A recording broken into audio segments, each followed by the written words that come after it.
कुछ ऐसे लोग जो टेलीविजन पर अपनी पहुंच बढ़ाने के लिए, टेलीविजन पर अपने आप को सुर्खियों में रखने के लिए जिस तरह से बयानबाजी करने लगे या इस तरह से टेलीविजन शो करने लगे, ये सवाल खड़े करने लगा कि आखिरकार पत्रकारों को क्या हो गया है। हमने राजनीतिज्ञों को हत्या पर रोटियां सेकते हुए देखा है, लेकिन पत्रकार कब से रोटियां सेकने लगे हत्याओं पर? कब से सेकने लगे पत्रकार रोटियां हत्याओं पर? 2 संतों की हत्या होती है और ऐसे में हम पत्रकार जगत के लोग उस पर अपना उल्लू सीधा करने लगे तो हमसे बड़ा चील कोई नहीं है, हमसे बड़ा कौवा कोई नहीं है। शर्म आ रही है मेरे उन पत्रकार मित्रों पर आज मुझे, जो चीख चीख कर चिल्ला कर ये कहते हैं कि संतों को कैसे मरने दिया गया। बिल्कुल गलत है साहब, गलत हुआ जो हुआ वहां। लेकिन संतों की हत्या में सोनिया गांधी का कहां से लिंक है, कोई जरा बता दे। कहीं से कुछ नहीं है। नाम अच्छा है इसलिए उछाल दो इसको, इस पर तुम व्यूअरशिप ले सकते हो, लोगों के ध्यान को आकर्षित कर सकते हो, इसलिए नाम उछालो, नाम के आगे खूब सारी गालियां डालो। आपकी गाड़ी के ऊपर 2 लोग इंक छिड़क देते हैं और आप कहते हैं कि आपके ऊपर हमला हो गया। हमला होना क्या होता है जानते हैं आप? आपकी अगर किसी ने उंगली की भी तोड़ दी होती है ना, तो उसको कहते हैं हमला। चलिए, आपके ऊपर जो हुआ बहुत गलत हुआ, लेकिन जब आप इस तरह से लोगों की भावनाओं के साथ खेल रहे हैं तो क्या लोग कुछ करेंगे नहीं आपके साथ? आप टीवी पर बैठकर तमाम लोगों को जो चाहे सो बोल सकते हैं और आप सुनना भी नहीं चाहते। क्या प्रमाण है आपके पास कि महाराष्ट्र की सरकार ने जानबूझकर संतों की हत्या करवाई वहां पर? क्या प्रमाण है आपके पास कि कम्युनिस्ट पार्टी के लोगों ने जानबूझकर संतों की हत्या करवाई वहां पर? प्रमाण है तो देश के सामने रखिए। इतनी हिम्मत है तो लिखा हुआ दस्तावेज देश के सामने रखिए, किसी की रिकॉर्डिंग सामने रखिए, हिडन कैमरा शूट कीजिए और बताइए देश को कि हाँ, ये देखिए, मैं डंके की चोट पर कहता हूं जो मैं कह रहा हूं सत्य है। आप में और बाकी राजनीतिज्ञों में फिर फर्क क्या रह जाता है? आप पत्रकार कहां रह जाते हैं? और सिर्फ आप नहीं, आपके जैसे और बहुत सारे लोग आजकल हो गए हैं टेलीविजन जगत में, जो सिर्फ अपनी रेटिंग, अपनी व्यूअरशिप, अपनी बातों को सत्य मानते हैं। उनको लगता है कि उनसे बड़ा कोई है ही नहीं इस देश में।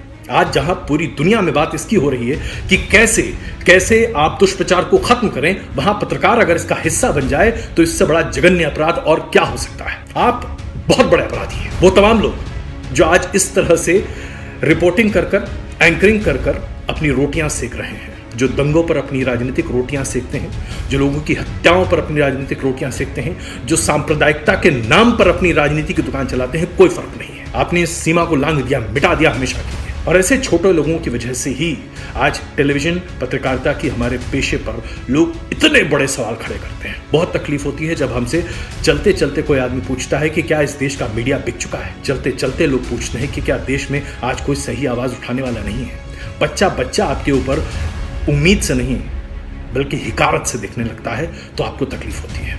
मैं जानता हूं बहुत सारे लोगों को बहुत तकलीफ होगी कि मैं एक पत्रकार होकर किस तरह से अपने पत्रकार बंधुओं के बारे में इस तरह की बात कर रहा हूं। क्यों ना कहूं, क्या पत्रकार कानून के ऊपर है? क्या ये देश के खिलाफ विद्रोह नहीं है? लाइव टीवी, सच सबसे आगे। नमस्कार, आप सबों के साथ एक अंतराल के बाद जुड़ रहा हूं, उसके लिए माफी चाहता हूं। दरअसल देश में कोरोना को लेकर जिस तरह की बातें लगातार चल रही हैं और जो कुछ हो रहा है वो इतना ज़्यादा है कि इस बीच फेसबुक लाइव कर आपको थोड़ा ज़्यादा बोर करने की इच्छा नहीं हो रही थी। लेकिन बीते कुछ दिनों से पालघर को लेकर जिस तरह की बातें सामने टेलीविजन चैनलों पर आ रही हैं, लगा कि अपनी बात तो सामने रखनी चाहिए, कम से कम इतना हक तो हम सबों को है।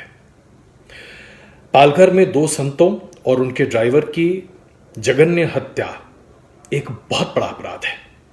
इस अपराध की कहीं कोई माफी नहीं है और इसके लिए जितनी बड़ी से बड़ी सजा हो सकती है वो दी जानी चाहिए, क्योंकि मॉब लिंचिंग का इससे बड़ा विभत्स रूप हम नहीं देख सकते थे जो आज हमने देखा।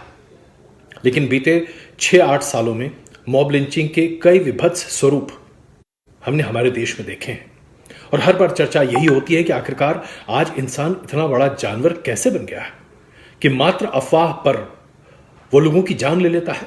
पीट कर एक समूह किसी व्यक्ति या व्यक्ति के समूह की जान ले लेता है। हम अपराधी बन चुके हैं क्या?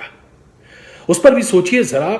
आखिरकार हिंदू बहुल गांव और वहां पर सब हिंदू मौजूद हैं, साधु हैं जो गेरुआ वस्त्र पहने हैं, और उन साधुओं को पुलिस की मौजूदगी में पीट कर मार डालना, कोई भी हिंदू समाज इसे बर्दाश्त नहीं कर सकता और किसी भी हिंदू से ऐसी उम्मीद नहीं की जा सकती। लेकिन फिर भी यह हुआ, एक बड़ा अपराध हुआ, त्राहिमाम मचा। महाराष्ट्र सरकार ने फौरन कार्रवाई करने की कोशिश की। 110 लोगों को गिरफ्तार किया गया, 8-10 लोगों को चिन्हित किया गया, सब लोगों के साथ कार्रवाई की गई और महाराष्ट्र के मुख्यमंत्री ने अपील भी की कि इस पूरे मामले में सांप्रदायिक रंग नहीं है, क्योंकि इसमें सांप्रदायिकता कहीं से जुड़ती नहीं है। हम सबों ने ये सारी बातें देखी, समझी और हमें इस बात पर भी यकीन हुआ कि लगता है कि महाराष्ट्र सरकार तेजी से और फौरन इस पर कार्रवाई करने जा रही है। आखिरकार शिवसेना की अगुवाई में महाराष्ट्र की सरकार चल रही है और संतों की हत्या उसी राज्य में हो जाए तो शिवसेना के लिए इससे बड़ी डूब मरने की बात और क्या हो सकती है। इसलिए जाहिर सी बात है काफी तत्परता दिखाई दी और हमने ये सब कुछ देखा। लेकिन उसके बाद कुछ ऐसे लोग जो टेलीविजन पर अपनी पहुंच बढ़ाने के लिए, टेलीविजन पर अपने आप को सुर्खियों में रखने के लिए जिस तरह से बयानबाजी करने लगे या इस तरह से टेलीविजन शो करने लगे, यह सवाल खड़े करने लगा कि आखिरकार पत्रकारों को क्या हो गया है। हम पत्रकारों का तो काम है कि जहां जो अपराध है, जो गलत है, उसे सामने लाएं, ध्यान आकर्षित करें सरकार का कि इस पर कार्रवाई कीजिए। अगर सरकार कार्रवाई कर रही है तो चलिए उसमें हम दखल न दें, लेकिन कम से कम उसकी जांच की परतों को बाहर निकालें और जनता के सामने सत्य को सामने रखने की कोशिश करें। यह हमारी जिम्मेदारी है।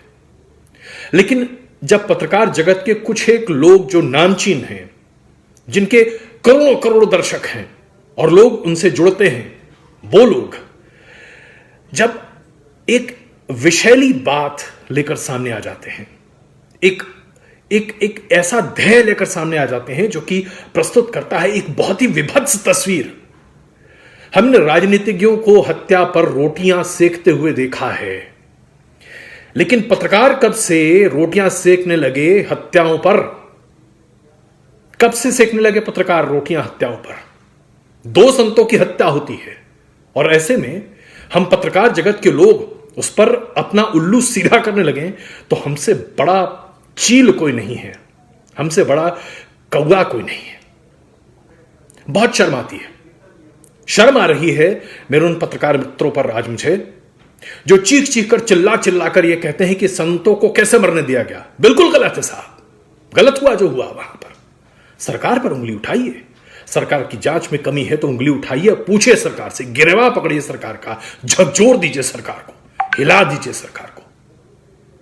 लेकिन यह क्या कि आप बस सरकार की बखिया इसलिए उधेड़ना चाहते हैं क्योंकि आपको लगता है कि आपने बीड़ा उठा लिया है और आप किसी भी बारे में, किसी भी व्यक्ति के बारे में असभ्य से असभ्य, गंदी से गंदी भाषा, गलीच से गलीच, अपमान की बातें कहें।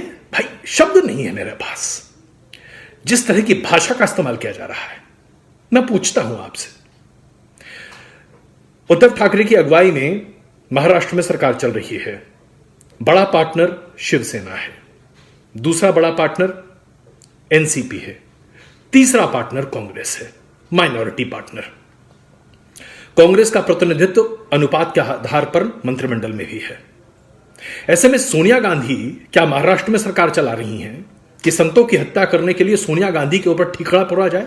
सही गलत मैं नहीं जानता, लेकिन मैं आपसे पूछता हूं, बताइए जरा, क्या सोनिया गांधी सीधे तौर पर महाराष्ट्र की सरकार चला रही हैं? क्या सोनिया गांधी ने आज तक देश में कोई सरकार चलाई है? सोनिया गांधी के राजनीतिक समझ, उनकी सूझबूझ पर तमाम सवाल हम पत्रकारों ने उठाए और उठाने भी चाहिए। कोई दूध की धुली नहीं है सोनिया गांधी और कांग्रेस पार्टी। लेकिन संतों की हत्या में सोनिया गांधी का कहां से लिंक है? कोई जरा बता दे। कहीं से कुछ नहीं है। नाम अच्छा है इसलिए उछाल दो इसको, इस पर तुम व्यूअरशिप ले सकते हो, लोगों के ध्यान को आकर्षित कर सकते हो, इसलिए नाम उछालो, नाम के आगे खूब सारी गालियां डालो।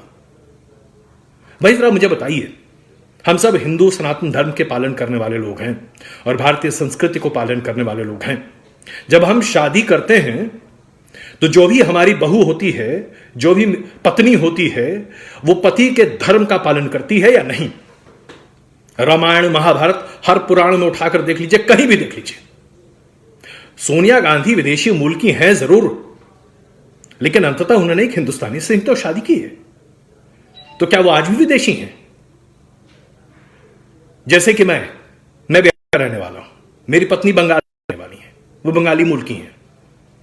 तो मुझसे शादी करने के बाद मेरी पत्नी अब मेरे परिवार की परंपराओं का पालन करती हैं या वो अपने घर के परंपराओं का पालन करती हैं? और मेरे परिवार में अगर कुछ गलत होता है तो उसकी जिम्मेदारी मेरी है या मेरी पत्नी की है? कमाल है साहब। सोनिया गांधी का नाम काफी है इसलिए उछालते रहो और उसके पीछे पूरी राजनीति करते रहो, और क्या तमाशा है भाई। आपकी गाड़ी के ऊपर दो लोग इंक छिड़क देते हैं और आप कहते हैं कि आपके ऊपर हमला हो गया। हमला होना क्या होता है जानते हैं आप? आपकी अगर किसी ने उंगली की भी तोड़ दी होती है ना तो उसको कहते हैं हमला। चलिए, आपके ऊपर जो हुआ बहुत गलत हुआ, नहीं होना चाहिए। किसी भी पत्रकार को धमकाना नहीं चाहिए, बिल्कुल नहीं धमकाना चाहिए। लेकिन जब आप इस तरह से लोगों की भावनाओं के साथ खेल रहे हैं तो क्या लोग कुछ करेंगे नहीं आपके साथ? करेंगे ही, तो आपको तैयार रहना चाहिए ना। जब हम दंगा पीड़ित क्षेत्र में जाते हैं रिपोर्टिंग करने के लिए और वहां पर अगर हम जानते हैं कि स्थिति तनावपूर्ण बनी हुई है तो क्या हम वहां पर उकसाने वाले सवाल पूछते हैं क्या? जर्नलिज्म का बेसिक सवाल है ना, बेसिक उसूल है ये। नहीं पूछते हैं ना। हम अच्छी रिपोर्टिंग करते हैं, बैलेंस्ड रिपोर्टिंग करते हैं। वहां किसी को उकसाते नहीं हैं, किसी की भावनाओं को भड़काते नहीं हैं, किसी को ठेस नहीं पहुंचाते हैं। आप टीवी पर बैठकर तमाम लोगों को जो चाहे सो बोल सकते हैं और आप सुनना भी नहीं चाहते। चलिए, बोलने का आधार तो होना चाहिए। किस आधार पर आप तमाम बातें बोल रहे हैं? क्या आधार है आपके पास? क्या प्रमाण है आपके पास? क्या प्रमाण है आपके पास कि महाराष्ट्र की सरकार ने जानबूझकर संतों की हत्या करवाई वहां पर? क्या प्रमाण है आपके पास कि कम्युनिस्ट पार्टी के लोगों ने जानबूझकर संतों की हत्या करवाई वहां पर? प्रमाण है तो देश के सामने रखिए। इतनी हिम्मत है तो लिखा हुआ दस्तावेज देश के सामने रखिए, किसी की रिकॉर्डिंग सामने रखिए, हिडन कैमरा शूट कीजिए और बताइए देश को कि हां, ये देखिए, मैं डंके की चोट पर कहता हूं, जो मैं कह रहा हूं सत्य है। आप में और बाकी राजनीतिज्ञों में फिर फर्क क्या रह जाता है? आप पत्रकार कहां रह जाते हैं? और सिर्फ आप नहीं, आपके जैसे और बहुत सारे लोग आजकल हो गए हैं टेलीविजन जगत में, जो सिर्फ अपनी रेटिंग, अपनी व्यूअरशिप, अपनी बातों को सत्य मानते हैं। उनको लगता है कि उनसे बड़ा कोई है ही नहीं इस देश में, इस दुनिया में। जनाब, आप पत्रकार हैं, आपका काम संवाद है जनता और सरकार के बीच। सरकार और जनता के बीच हम एक पुल हैं, जहां हम संवाद की कोशिश करते हैं, जहां लोगों को जोड़ने की कोशिश करते हैं। अगर हम भ्रमात्मक, गैर तथ्यात्मक और सिर्फ अपने दिमाग की उपज लोगों के सामने परोस रहे हैं तो हमसे बड़ा अपराधी इस जगत में कोई नहीं है, क्योंकि हम दुष्प्रचार का वो माध्यम बन रहे हैं जिसको खत्म करने का बीड़ा हमने उठाया है। आज जहां पूरी दुनिया में बात इसकी हो रही है कि कैसे आप दुष्प्रचार को खत्म करें, वहां पत्रकार अगर इसका हिस्सा बन जाए तो इससे बड़ा जघन्य अपराध और क्या हो सकता है। आप बहुत बड़े अपराधी हैं। वो तमाम लोग जो आज इस तरह से रिपोर्टिंग कर एंकरिंग कर अपनी रोटियां सेक रहे हैं, आप में और राजनीतिज्ञों में जो दंगों पर अपनी राजनीतिक रोटियां सेकते हैं, जो लोगों की हत्याओं पर अपनी राजनीतिक रोटियां सेकते हैं, जो सांप्रदायिकता के नाम पर अपनी राजनीति की दुकान चलाते हैं, कोई फर्क नहीं है। आपने इस सीमा को लांघ दिया, मिटा दिया हमेशा के लिए। जनाब, हम सब लोग बड़ी कठिन परिस्थितियों से निकलकर सामने आए हैं। बहुत मेहनत से हम सब लोगों ने अपना नाम बनाया है जनता के बीच में, जहां हम जब कुछ कहते हैं तो जनता हम पर भरोसा करती है, मानती है कि जो आप कह रहे हैं वो बिल्कुल सत्य है, क्योंकि आप पड़ताल, जांच, परख और पूरे सोच और विचार के साथ बातों को सामने रख रहे हैं। लेकिन अगर आप सिर्फ विद्वेष, घृणा, हिंसा और चीखने और चिल्लाने के नाम पर अपने आप को सार्वजनिक तौर पर एक बहुत बड़े पत्रकार के तौर पर स्थापित करना चाहते हैं तो आपसे छोटा आदमी कोई नहीं है। और ऐसे छोटे लोगों की वजह से ही आज टेलीविजन पत्रकारिता की हमारे पेशे पर लोग इतने बड़े सवाल खड़े करते हैं। बहुत तकलीफ होती है, बहुत तकलीफ होती है जब हमसे चलते चलते कोई आदमी पूछता है कि क्या इस देश का मीडिया बिक चुका है। चलते चलते लोग पूछते हैं कि क्या देश में आज कोई सही आवाज उठाने वाला नहीं है। बच्चा बच्चा आपके ऊपर उम्मीद से नहीं बल्कि हिकारत से देखने लगता है तो आपको तकलीफ होती है। 27-28 साल की मेहनत क्या इसी तरह से पानी में जाएगी? नहीं साहब। हम सब लोग जो आज करीबन 27-28 साल से पत्रकारिता कर रहे हैं और टेलीविजन के विकास के साथ हमने अपना भी एक बड़ा करियर बना दिया है, लार्जर देन लाइफ बन गए हैं हम, सिर्फ इसलिए क्योंकि जनता का प्यार हमें मिला है। याद रखिए, जिस तरह से फिल्म अभिनेता का करियर स्पैन होता है वैसे ही एक टेलीविजन एंकर का भी करियर स्पैन होता है।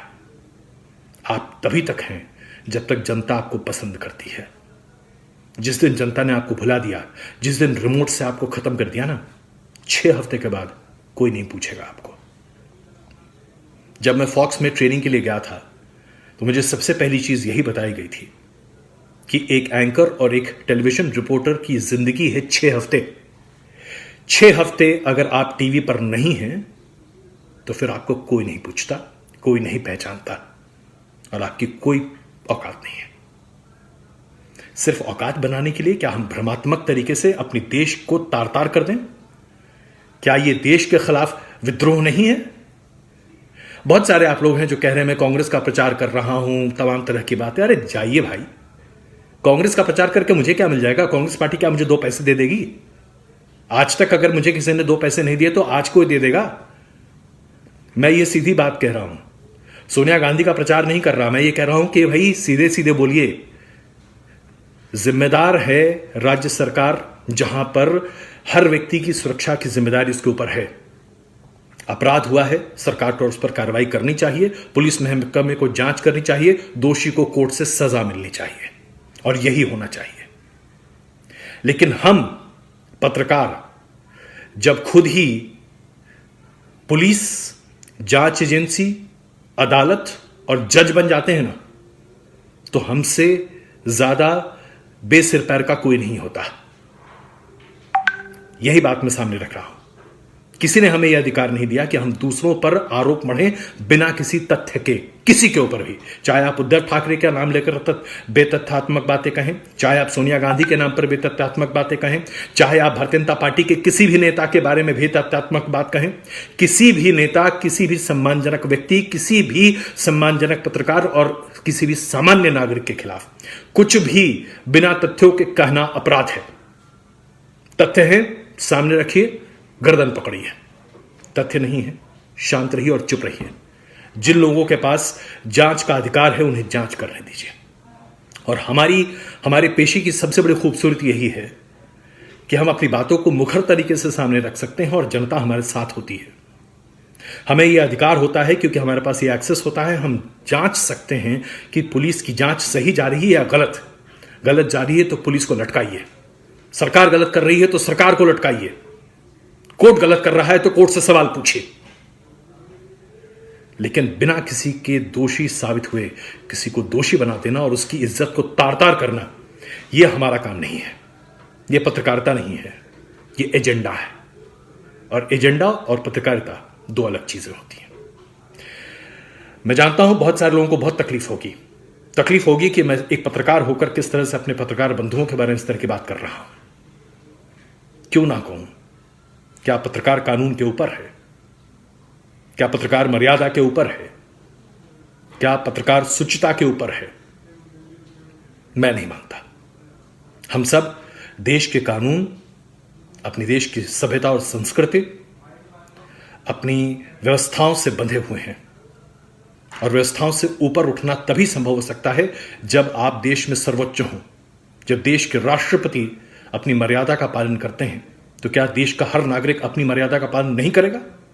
एक पत्रकार को भी उसकी मर्यादा का पालन करने का बुनियादी हक है। यह उसकी ड्यूटी है, उसका फर्ज है। और अगर आप अपना फर्ज पूरा नहीं कर रहे तो आप ईमानदार नहीं हैं, फिर आप चोर हैं। जो ईमानदार नहीं है वो चोर ही है, बीच में ग्रे एरिया नहीं होता। यह मैं मानता हूं, यह मेरी सोच है। आप इससे इत्तेफाक रख सकते हैं, आप इसके खिलाफ बात कर सकते हैं, आप मेरी बातों को काट छांट कर, जोड़ जाड़ कर कुछ नया बना सकते हैं, लेकिन मेरी मूल विचार को मुझसे नहीं छीन सकते। और मैं मानता हूं कि आज मेरे मित्रों के बीच में भी एक ऐसी जमात है जो सिर्फ सनसनीखेज सुर्खियां बनाने के नाम पर अपने आप को आगे बढ़ा रही है। और मैं उनका विरोध करता हूं विरोध, क्योंकि हमारे ऊपर बहुत बड़ी जिम्मेदारी है। हम भ्रम, झूठ, अफवाह, अंधविश्वास को खत्म करने की नैतिक जिम्मेदारी के साथ आगे बढ़ते हैं। और अगर हम ऐसा नहीं करते हैं तो हम अपने पेशे के साथ नाइंसाफी करते हैं, अपने साथ झूठ बोलते हैं। और एक झूठा व्यक्ति कभी भी सार्वजनिक तौर पर सच्चा नहीं हो सकता। आपकी राय बहुत बड़े पैमाने पर मेरे सामने अभी आई है। बहुत सारे लोग मुझसे सहमत हो सकते हैं, बहुत असहमत भी हो सकते हैं। लेकिन लगा कि यह दिल की बात सामने रखनी आवश्यक है। आवश्यक इसलिए है क्योंकि हम सब मरे नहीं हैं। हम सब के भीतर एक संवेदना है, एक सूझबूझ है, एक समझ है। मैं मानता हूं कि आज हमारे देश में विपदा बहुत बड़ी है और मैं इस बात का श्रेय प्रधानमंत्री नरेंद्र मोदी को देता हूं कि उनकी अगुवाई में हमारे देश में कोरोना की ये लड़ाई हम बहुत बेहतर तरीके से लड़ रहे हैं। एकजुट होकर लड़ रहे हैं, पूरा हिंदुस्तान एक साथ है और प्रधानमंत्री के नेतृत्व में लिए गए फैसले का तहे दिल से स्वागत करता हूं मैं। आज सरकार बहुत अच्छा काम कर रही है, बहुत अच्छा। इसके बारे में कहीं कोई दो राय नहीं है, कोई इस पर कोई आपत्ति नहीं उठा सकता। लेकिन कुछ पत्रकार अच्छा काम नहीं कर रहे और ये अफसोस की बात है। मेरे साथ जुड़िए, कभी कभार आपके सामने उपयुक्त होता रहूंगा, बोलता रहूंगा, बातें सामने रखूंगा, क्योंकि जो बातें दिल से होती हैं ना, वो दिल से ही होती हैं। टेलीविजन पर कई बार मैं अपनी बातें नहीं कह सकता। ये एक अलग माध्यम है जिसके जरिए मैं सीधे आपसे जुड़ सकता हूं, दिल की बातें सामने रख सकता हूं, अच्छा भी, बुरा भी, कभी गुस्सा भी, कभी प्यार भी। चलिए एक बार फिर मिलेंगे प्यार गुस्से के बीच मोहब्बत की इस रास्ते पर। बहुत धन्यवाद मेरे साथ जुड़ने के लिए। नमस्कार। लाइव टीवी, सच सबसे आगे।